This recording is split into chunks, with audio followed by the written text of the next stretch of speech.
Now here's a message for you girls and guys. Keep your eyes on your fries. Keep your eyes on your fries. Because you see, when people are near, fries have been known to disappear. Keep your eyes on your fries. Never let your attention stray.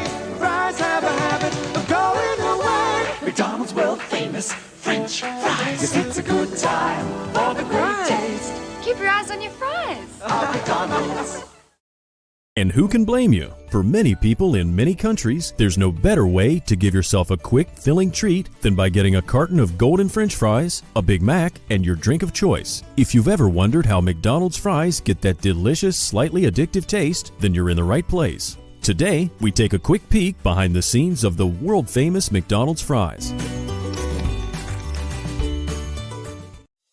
McDonald's fries are made from a specially engineered species of potatoes grown on farms in the U.S. These potatoes are such an excellent fit for McDonald's that they're vehemently opposed to the idea of changing them for a different option. According to Capital Press, J.R. Simplot engineered the perfect potato called the innate potato, which has certain advantages that make it healthier than regular potatoes. For example, the potato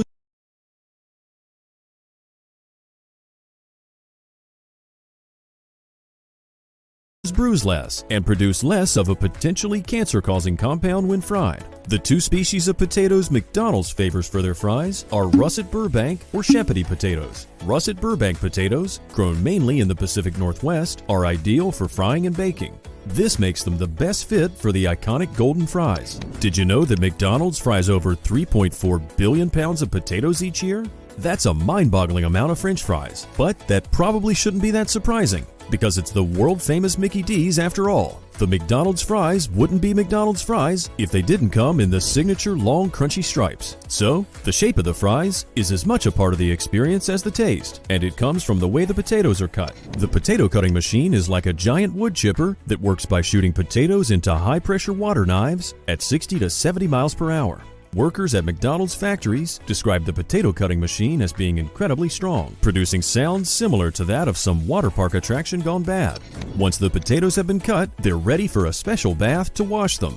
This bath is made of a mixture of dextrose and sodium acid pyrophosphate. Dextrose is a simple sugar made from corn, usually used as a sweetener in processed foods and corn syrup, so it's something you're pretty familiar with. Apart from the sweetening function, dextrose gives the fries a uniform golden color and prevents them from turning an unappealing gray color after being fried. Sodium acid pyrophosphate is a food-safe chemical that helps reduce the levels of acrylamide, a carcinogen present in fried potatoes, from the washed and sliced potatoes. After the potatoes have been sliced and bathed, the next step is to fry them, but not the final frying that makes them ready for consumption. At the McDonald's factories, workers partially fry the potatoes to speed up the cooking process when they arrive at the McDonald's restaurants. Frying the potatoes at this stage is crucial. Once the potatoes have been fried, they're placed on conveyor belts that run them about 50 yards through a flash freezer tunnel to freeze them. This step is crucial for the uniform appearance of the potatoes and easy storage. Sometimes, potatoes can still turn colors even after they've been cooked or frozen, and not just after being peeled. So the sodium acid pyrophosphate added earlier ensures the potatoes retain that natural pale yellow color. The next step is for the potatoes to be transported to the different McDonald's outlets across the country. Transportation logistics for billions of tons of potatoes is not a walk in the park, so McDonald's partners with other companies that can make the job easier. One of them is Simplot, a food processing company based in Idaho. Here's a fun fact: the Simplot and McDonald's partnership goes as far back as the 1940s. Simplot was the first company to create and market commercially frozen French fries. By the late 1940s, Simplot had become the exclusive supplier of fries to McDonald's, and that relationship is still strong today. Simplot operates potato processing plants in 4 U.S. cities, with 3 dedicated to selling products throughout the U.S. and to international customers, including regional and national quick-service restaurant chains and retail and full-line distribution companies. One can only imagine that catering to a big corporation like McDonald's requires a lot of speed and attention to detail. McDonald's also employs logistics and trucking companies to deliver the fries to their restaurants, such as Golden State Foods, which services 25,000 stores across 50 countries. When the fries arrive at your local store, they are frozen until it's time for use. The next step is probably you walking up to the counter and placing your order. When McDonald's restaurants are busy, kitchen staff are constantly dipping fry basket after fry basket into hot oil. And speaking of oil, McDonald's used partially hydrogenated oil for their fries until 2008 when they switched, getting rid of trans fat in their products. Now, all the frying is done using a blend of canola oil, corn oil, and soybean oil, which are considered to have 0 grams of trans fat per serving, and also low saturated fat content. But it wasn't easy to find the perfect alternative oil. McDonald's reportedly spent 7 years on the hunt, testing 18 different types of oils. The fries are designed to cook in 3 minutes, thanks to all the work that's already gone into making them at the factory. However, some new ingredients are added to make them extra delicious and crispy. One of them is the star ingredient that makes McDonald's fries so addictive: natural beef flavor. This is just one more trick up McDonald's sleeve that gives the fries a unique taste. McDonald's used to fry their potatoes in beef fat in the past, and over the years, it became part of the whole McDonald's fries experience. Due to concerns over the saturated fat content of beef fat, McDonald's later switched to vegetable oil. But to maintain the taste and flavor clients were used to, they added the essence of beef to the fries. That arrangement did not work out for long though, due to outrage from vegetarian groups. They sued McDonald's for misleading customers into believing the French fries were actually vegetarian friendly. So, McDonald's had to find another way to satisfy paying customers without straying too much from what the customers know and love by adopting plant-based beef flavoring for their fries. This flavoring is achieved using hydrolyzed wheat and hydrolyzed milk, which is added to the frying oil to give the fries that signature beefy taste. In the end, everyone's happy. Vegetarians can eat McDonald's fries without unknowingly consuming beef oil.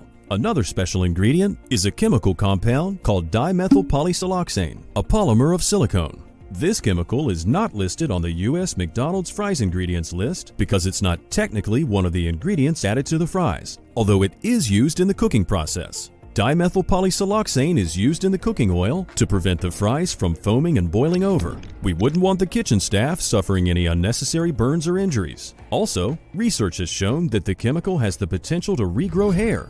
It probably won't stop you from balding when you hit 30, but it's sure good to know. By now, you should know that when it comes to McDonald's, nothing happens by accident.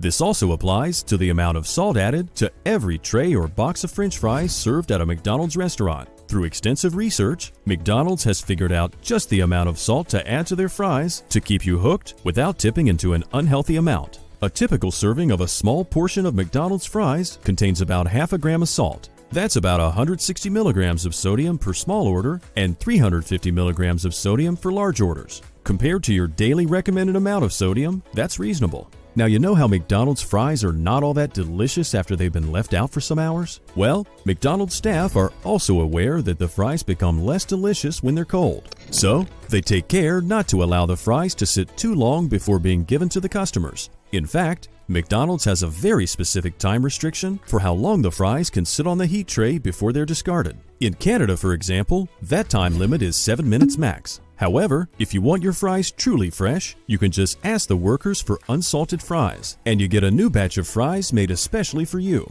When you ask for no salt fries, McDonald's staff makes sure you get a serving that's not had any contact with salt at all. Of course, you do have to keep in mind that asking for no salt fries will delay your order by just a few minutes. So now you know all the steps involved in making the iconic McDonald's fries that are loved by millions of people worldwide.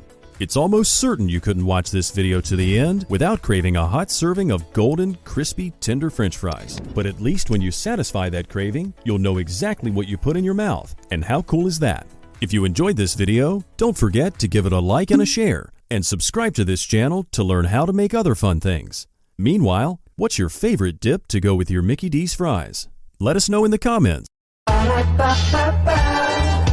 loving it.